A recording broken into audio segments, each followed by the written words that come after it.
ఒత్తిడి ఈ మాట వినగానే మనందరికీ ఏం గుర్తొస్తుంది? బహుశా ఆఫీస్లో ఎక్కువ పని, ఇంట్లో సమస్యలు, ఇలాంటివి మనసు మీద భారం మోపినప్పుడు కలిగే ఒక ఫీలింగ్ అంతేగదా? మనలో చాలామంది దాన్ని ఒక మానసికమైన లేదంటే ఒక భావోద్వేగపరమైన సమస్యగానే చూస్తాం. కాని అసలు కథ అంతటితో అయిపోతుందా? మనం సాధారణంగా అనుకునేదానికి ఈ వాక్యం ఒక పెద్ద సవాలు విసురుతోంది. కేవలం మనసులో మాత్రమే కాదు అంటోంది. అంటే ఏంటి?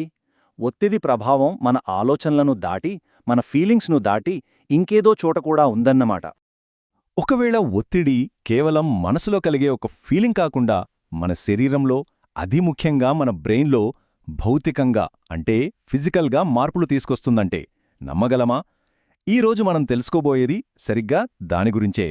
సో, మొదటి భాగం ఒత్తిడి కేవలం మనసులో కలిగే ఒక అలజడి కాదు, అది మన బ్రెయిన్ స్ట్రక్చర్నే ప్రభావితం చేసే ఒక ఫిజికల్ ఫోర్స్ అని చెప్పడానికి కొన్ని ఆధారాలున్నాయి. వాటి గురించి ఇప్పుడు చూద్దాం. మనం ఈరోజు మాట్లాడుకోబోయే విషయానికి ఈ చిత్రమే కీలకం. చాలా పవర్ఫుల్ విషయం చూపిస్తోంది కదా. ఒక్కసారి చూడండి. ఎడమవైపు ప్రశాంతంగా కామ్గా ఉన్న బ్రెయిన్, కుడివైపు చాలా కాలంగా ఒత్తిడితో సతమతమవుతున్న బ్రెయిన్. ఈ రెండింటి మధ్య తేడా కేవలం మన ఫీలింగ్స్లోనే కాదు, వాటి నిర్మాణంలోనే కనిపిస్తోంది. ఆ భౌతిక తేడా ఏంటో ఇప్పుడు లోతుగా చూద్దాం. అవును, ఇదే ఈరోజు మనం తెలుసుకోవాల్సిన అతి ముఖ్యమైన పాయింట్. ఒత్తిడి మన మెదడును మార్చేస్తుంది. ఇది కేవలం ఒక అనుభూతి మాత్రమే కాదు, మన బ్రెయిన్ స్ట్రక్చర్ని, అది పనిచేసే విధానాన్ని అక్షరాలా మార్చేస్తుంది. సరే, మెదడు మారిపోతోంది అంటున్నాం, కానీ అసలు ఈ మార్పులు ఎలా జరుగుతాయి? అంటే మన బ్రెయిన్ ఒక రకంగా రీవైర్ అవుతోందన్నమాట. ఒత్తిడి మన మెదడులోని న్యూరాన్ల మధ్య కనెక్షన్స్ని ఎలా వీక్ చేస్తోంది, దాని పనితీరును ఎలా దెబ్బతీస్తోందో ఇప్పుడు కొంచెం వివరంగా చూద్దాం. మనం ఇక్కడ మారుస్తుంది అని అన్నప్పుడు అది ఏదో అలంకారం కోసం వాడిన పదం కాదు. ఇది ఒక ఫిజికల్ రియాలిటీ, అంటే నిజంగా జరిగే శారీరక మార్పు. దీర్ఘకాలిక ఒత్తిడి వల్ల మన మెదడులో న్యూరాన్ల మధ్య ఉండే కనెక్షన్లు, వాటిని మనం న్యూరల్ పాత్వేస్ అంటాం కదా, అవి నిజంగానే మారిపోతాయి.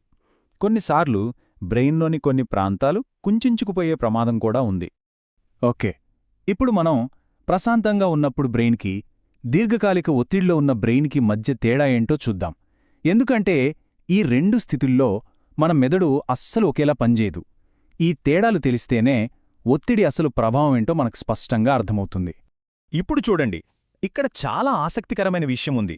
ప్రశాంతంగా ఉన్నప్పుడు మన మెదడులో ప్రీఫ్రంటల్ కార్టెక్స్, అంటే మన లాజిక్తో, ఆలోచనలతో పనిచేసే సెంటర్, అది చాలా యాక్టివ్గా ఉంటుంది.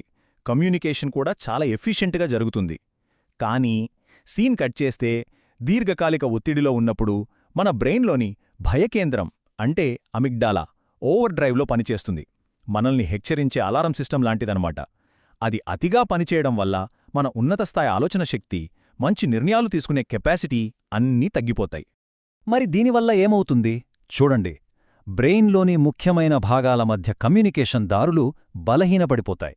కొత్తగా ఏదైనా నేర్చుకోవాలన్నా, పెరగాలన్నా బ్రెయిన్ కెపాసిటీ తగ్గిపోతుంది. ఇక మన శరీరం ఎప్పుడూ ఒక ఫైట్ ఆర్ ఫ్లైట్ మోడ్లో ఉంటుంది. అంటే ఏదో ప్రమాదం రాబోతోందన్న అలర్ట్లోనే ఉంటుంది. దీనివల్ల జ్ఞాపకశక్తి, ఫోకస్ రెండూ దెబ్బతింటాయి. అందుకే కదా టెన్షన్లో ఉన్నప్పుడు ఏ పని సరిగ్గా చేయలేం, ఏదీ గుర్తుండదు. సరే, బ్రెయిన్లో ఇన్ని మార్పులు జరుగుతున్నాయని తెలిసింది, అంతా బానే ఉంది. కాని దీనివల్ల మనకేం సంబంధం?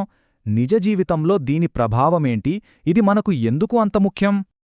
ఎందుకంటే ఇక్కడే అసలు విషయముంది.